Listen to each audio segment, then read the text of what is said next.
네, 여러분, 저희 교회는 거의 한 2년 정도 리딩 지저스 성경 통독으로 지금 통독을 진행하고 있습니다. 여러분 잘 하고 계십니까? 이제 오늘까지 마태복음을 마무리하고요. 마태복음을 마무리하고 내일부터는 마가복음으로 통독이 진행이 되는데요. 저는 오늘 마태복음의 본문으로 말씀을 나누면서 하나님이 우리에게 주시는 그 은혜와 교훈들을 나누려고 합니다. 바라기는 오늘 이 말씀을 통해서 하나님의 뜻을 깨달아 하는, 그리고 그 말씀대로 살아갈 때에 하늘의 복을 풍성히 누리며 살아가시는 저와 여러분들 될 수 있기를 주님의 이름으로 축복합니다.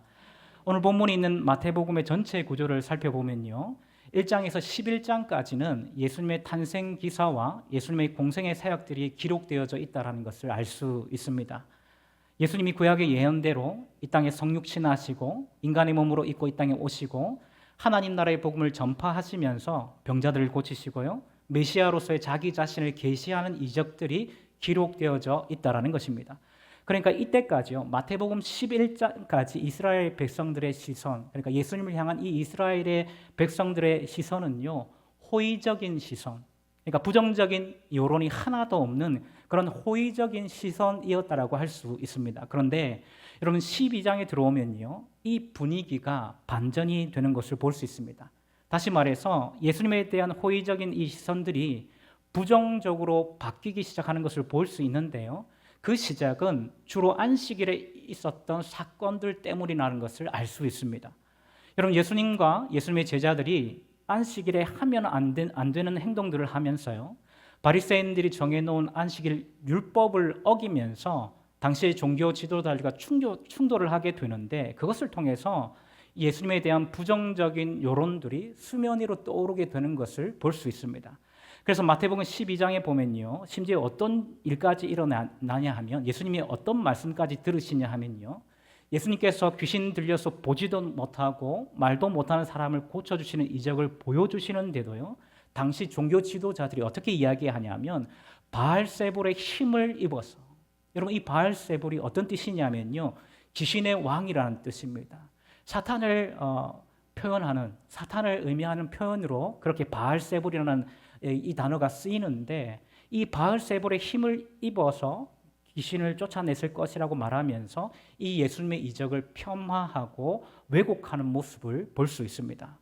여러분, 이렇게 마태복음 12장부터 촉발된 예수님에 대한 이 부정적인 시선은요, 13장과 14장을 거쳐서 오늘 본문에서 더 강화가 되는데, 그것을 어디서 알 수 있냐면 1절 말씀입니다. 1절 말씀. 여러분 1절 말씀 우리 다 같이 한번 읽어보실까요? 1절 말씀. 예, 성경책 있으시죠? 예, 다 같이 한번 읽어보겠습니다. 시작. 그때에 바리새인과 서기관들이 예루살렘으로부터 예수께 나와 이르되라고 말씀하고 있습니다. 여러분 여기에 보면 바리새인과 서기관들이 어디서부터 왔다라고 말씀하고 있어요? 예루살렘으로부터 예수님께 나왔다라고 말씀하고 있습니다. 여러분 사실 여기서 뭐가 중요하냐면요, 이 예루살렘으로부터 예수님께로 나온 바리새인과 서기관들의 정체가 중요한데요, 왜냐하면 지금 이 마태는 그냥 바리새인과 서기관들이라고 하지 않고요, 의도적으로 예루살렘으로부터 예수님께 나온 바리새인과 이 서기관들이라고 표현하고 있기 때문입니다. 그러니까 이 바리새인과 서기관들은요, 그냥 평범한 바리새인들과 서기관들이 아니라요, 예루살렘에서부터 어떤 의도를 가지고 왔다는 것을 강조하고 있다는 것입니다. 여러분 과연 이 사람들의 정체가 뭘까요? 많은 사람들은요, 많은 학자들은 이 사람들의 정체가 예수님이 어떤 분이신지를 조사하기 위해서 의도적으로 예루살렘에서부터 파송된 사람들, 파견된 사람들이라고 그렇게 보고 있습니다. 쉽게 말하면 예수님에 대한 소문이 이 예루살렘까지 퍼지게 되니까요, 예수님이 어떤 사람인지, 혹시 이단성은 없는지를 조사하기 위해서 이 예루살렘에서 파견된, 특별히 그 중에서도 이 산헤드린 공회에서 파견된 조사단이라고 학자들은 보고 있다는 것입니다. 여러분 산헤드린 공회, 아마 여러분 설교 가운데, 예배 가운데 이 산헤드린 공회에 대해서 많이 들어보셨을 거라고 생각합니다. 여러분 이 산헤드린 공회는 당시에 이스라엘의 최고 의결기관 그리고 통치기관이었다고 합니다. 여러분 이 산헤드린 공회는요, 모세가 광야 시대 때 임명한 70인 장로회의 기원을 둔 것으로 알려져 있는데, 여러분 이 공회는 대제사장의 의장을 맡고요, 바리새인들과 사두개인들과 서기관들과 장로들로 회원들이 구성되어져 있다고 합니다. 정원은 한 70명에서 73명 정도로 그렇게 이루어져 있다고 합니다. 그리고 이 사내들인 공회에서 중요하게 했었던 일 중에 하나가 뭐였냐 하면요, 율법을 해석하고요, 그리고 종교 재판을 통해서 이단성을 판단하는 그런 일이었다고 합니다. 그런데 지금 그 사내들인 공회의 조사 단원들이 예루살렘에서부터 예수님께로 나아왔다라고 1절 말씀에서 기록하고 있습니다. 왜냐하면 예수님의 이단성을 검증하려고 했기 때문입니다. 그러니까 당연히 여러분 이 사내들인 공회에서 이 파견된 사람들은 어떤 사람들이었을까요? 그냥 바리새인과 서기관들보다 더 율법의 엄격한 기준을 가지고 있었던 사람들이었을 것입니다. 그런데 그들의 눈에 제자들이 어떤 모습이 눈에 띄었다고 말씀하고 있냐 하면요, 제자들이 손도 씻지 않고요, 떡을 먹는 모습이 눈에 띄었다라고 말씀하고 있습니다. 그래서 2절 말씀을 보시면 이 사람들이 예수님께 뭐라고 질문합니까? 왜 당신의 제자들은 장로들의 전통을 지키지 않느냐라고 질문합니다. 여러분 여기에 나오는 이 장로들의 전통은 무엇을 의미하는 것일까요?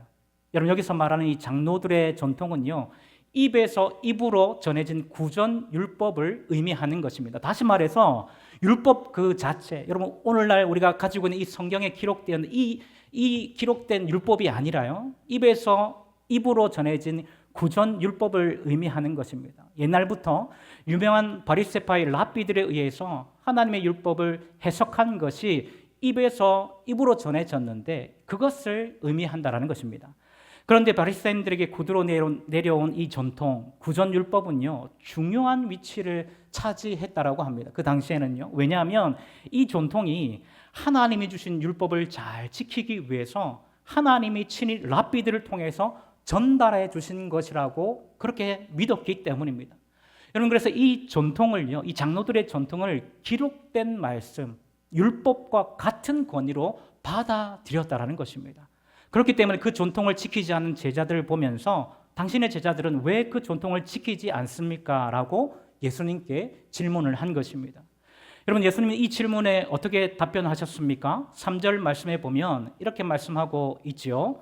여러분 3절 말씀 우리 다 같이 한번 읽어봅니다. 시작. 대답하여 이르시되 너희는 어찌하여 너희의 전통으로 하나님의 계명을 범하느냐, 이렇게 말씀하고 있습니다. 여러분 지금 이 말씀이 바리새인과 이 서기관들의 질문에 대한 예수님의 답변입니다. 요지는, 핵심은 너희의 그 전통으로, 사람의 전통으로 하나님의 계명을 범하고 있다라는 것입니다. 사람의 전통으로 무엇을 범하고 있다고요? 하나님의 계명, 하나님의 율법, 하나님의 말씀을 어기고 있고 범하고 있다라고 말씀하고 있다라는 것입니다. 그리고 4절에서 6절 말씀을 통해서 사람의 전통으로 하나님의 계명을 범하는 실제적인 예를 드시고 계시는데요. 여러분 4절에서 6절 말씀 우리 교독하도록 하겠습니다. 제가 4절 말씀을 봉독합니다. 하나님이 이르셨으되 내 부모를 공경하라 하시고 또 아버지나 어머니를 비방하는 자는 반드시 죽임을 당하리라 하셨거늘.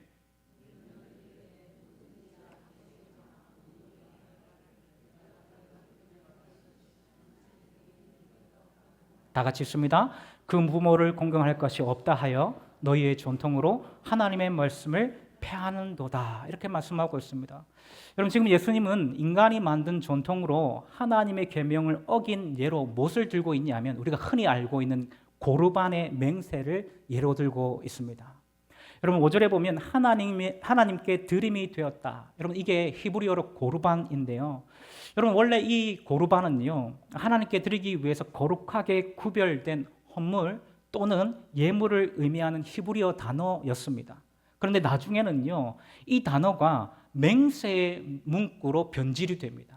이 맹세의 문구로 변질이 되어서 부모 공양의 의무를 회피하는 그런 수단으로 악용이 되었다고 합니다. 예를 들면 부모가 도움이 필요를 할 때, 여러분 자식들의 도움이 필요할 때가 있지 않습니까? 여러분 그때에 이 자식들이 고르반이라고 외치기만 하면요, 내 재산은 이미 고르반입니다라고 그렇게 선포하기만 하면 부모를 섬겨야 하는 의무에서 벗어날 수 있었다고 합니다. 여러분 참 이해되지 않는 그런 맹세이죠. 근데 실제적으로 이스라엘 백성들 가운데 이런 일들이 성행했다라는 것이죠. 여러분 이것은 굉장히 큰 문제가 되는 전통이고 맹세입니다. 왜냐하면 이 전통과 이 맹세가 내 부모를 공경하라는 하나님의 계명. 여러분 10계명 중에서 내 부모를 공경하라가 몇 계명이죠? 5계명입니다. 여러분 이 5계명을 정면으로 위반하는 행위이기 때문입니다. 그런데도 당시의 종교 지도자들이 어떻게 했다고요? 자신들이 만든 그 전통으로 그 고르반 맹세를 통해서 하나님의 계명을 어기는 죄를, 부모 공경을 하지 못하도록 그렇게 가르치고 이 죄를 짓도록 그렇게 이스라엘 백성들을 인도했다라는 것입니다. 사랑하는 여러분, 이 말씀을 통해서 우리가 무엇을 알 수 있냐면요. 여러분 어떤 경우에도 사람이 만든 전통이나 사람의 생각이 하나님의 말씀보다 앞서서는 안 된다라는 것입니다. 여러분 믿으십니까?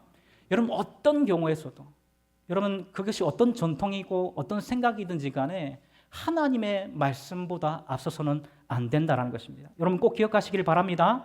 여러분 이것만 잘 알아도 그 사람은 진짜 지혜로운 사람이라고 할 수 있다라는 것입니다. 여러분 그런데 안타까운 것은 무엇인 줄 아십니까? 예수님 당시에나 지금 이 시대에나요 동일하게 하나님의 말씀보다 우리의 전통이 앞서고요 하나님의 말씀보다 우리의 생각이 앞설 때가 많다라는 것입니다. 여러분 이게 참 안타까운 현실이죠. 저와 여러분들의 삶을 되돌아보면 아마 이런 모습이 많다라는 것을 발견하게 될 것입니다. 여러분 저도 되돌아보니까 그렇더라고요.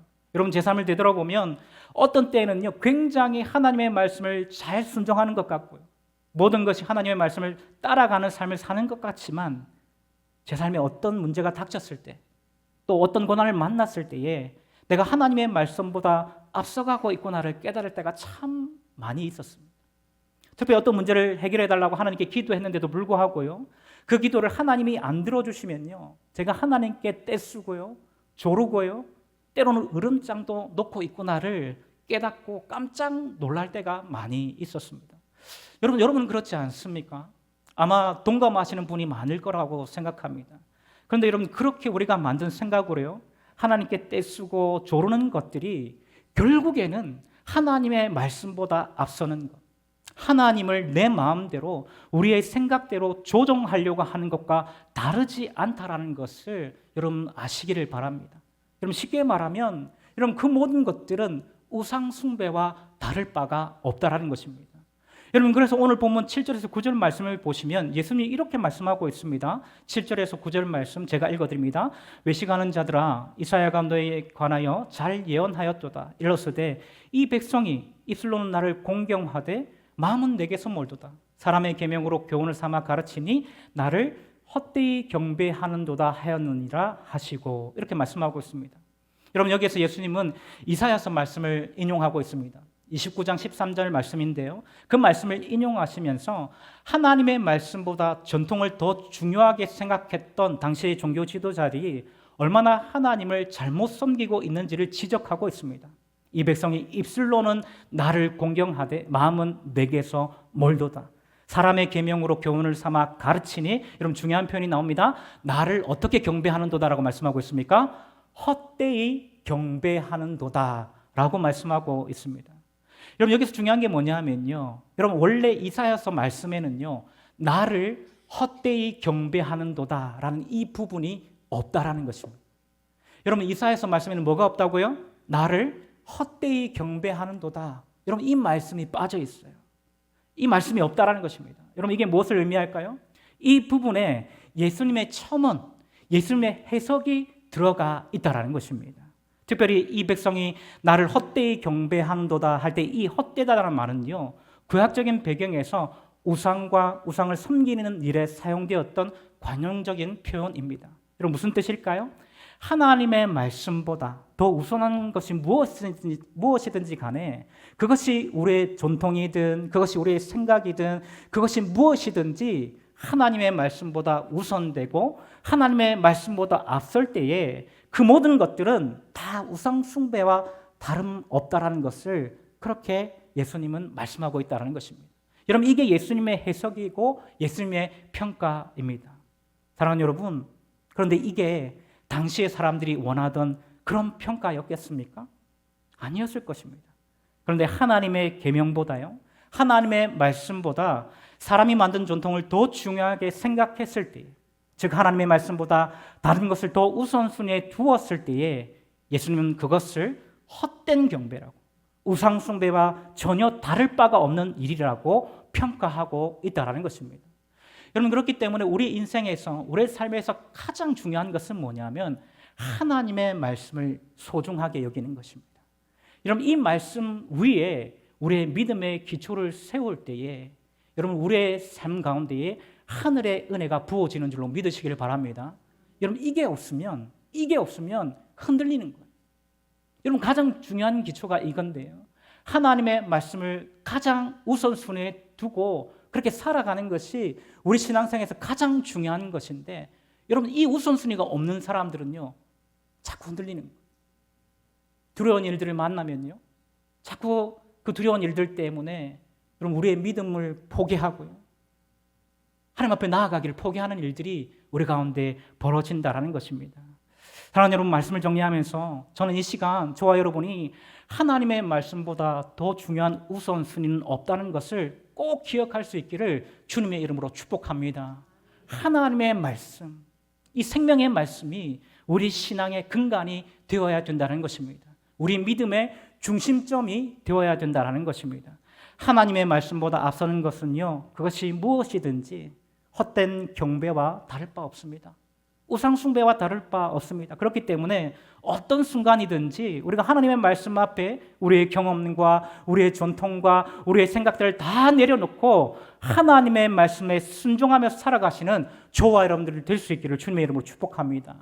여러분, 그때에 하늘의 복이 우리 삶 가운데 부어지는 줄로 믿으시기를 바랍니다. 여러분, 성도는 이렇게 살아가야 되는 줄로 믿습니다. 하나님의 말씀으로, 하나님이 주시는 위로와 능력과 은혜와 생명으로 그렇게 살아가야 되는 줄로 믿습니다. 여러분, 이렇게 살아가시는 저와 여러분들 될 수 있기를 주님의 이름으로 축복합니다. 그리고 더 나아가서 우리 대동교회가 우리 다음 세대들에게 헛된 경배의 전통을 물려주는 교회가 아니라요, 말씀 안에서 하나님을 참되게 경배하는 법을 가르쳐주는 그런 교회가 될 수 있기를 주님의 이름으로 축복합니다. 여러분, 얼마 전에 저희 교회에서 다음 세대와 함께한 특별 새벽 기도회가 있었지 않습니까? 나오신 분들은 아마 많이 보셨을 거라고 생각하는데요, 정말 많은 다음 세대들이 나와서 그렇게 기도하는 모습을 보는데요, 제 마음 가운데 감동이 일어나더라고요. 아, 대동교회 하나님이 쓰시는 교회구나, 아직까지도 이 대동교회 가운데 소망이 있구나라는 것을 그때 깨달았습니다. 우리 다음 세대들이요, 정말 그 귀한 시간을 쪼개었어요. 그 잠자는 시간을 쪼개어서 하나님 앞에 나오는 그거, 여러분, 쉬운 일이 아니지 않습니까? 그런데 정말 많은 사람들, 여러분, 이번에 특별 새벽 기도에 저희가 400명이 넘었거든요. 참석하는 인원들이. 별로 안 놀라시네요. 저는 굉장히 깜짝 놀랐는데요, 제가 지금 저희 교회 3년 정도 있는데 저희 행사 중에 400명이 넘는 행사들이 잘 없었는데요, 근데 여러분, 그 새벽에 그 정말 아이들이 다 나와서 400명이 넘는 걸 보고 제가 깜짝 놀랐습니다. 여러분, 우리 대동교회 다음 세대 소망이 있는 줄로 믿습니다. 하나님의 말씀 위에 믿음의 기초를 세울 때에 하나님이 우리 다음 세대들을 인도해 주시고 하늘의 복을 경험하며 살아가는 복된 삶이 되게 하실 줄로 믿습니다. 여러분, 그렇게 되기 위해서는 어떻게 해야 된다고요? 우리가 하나님의 말씀보다 앞서 있는 모든 것들을, 하나님의 말씀보다 우선순위에 두고 있는 모든 것들을 말씀 앞에 내려놓을 줄 알아야 된다는 것입니다. 신앙의 우선순위를 정해야 되는데 말씀의 기초를, 말씀의 우선순위를 가장 우선순위에 두어야 된다는 것이죠. 그때에 하나님은 우리의 모든 삶을 통해서, 또 우리 교회를 통해서 모든 영광과 경배를 받으실 줄로 믿습니다. 여러분, 이 사실을 기억하시고 저와 여러분이 우리의 모든 우선순위를 말씀 위에 두고 살아가실 때마다 하늘의 영광과 하늘의 복이 우리의 삶과 우리의 교회에 풍성히 드러날 수 있기를 주님의 이름으로 축복합니다. 기도하시겠습니다.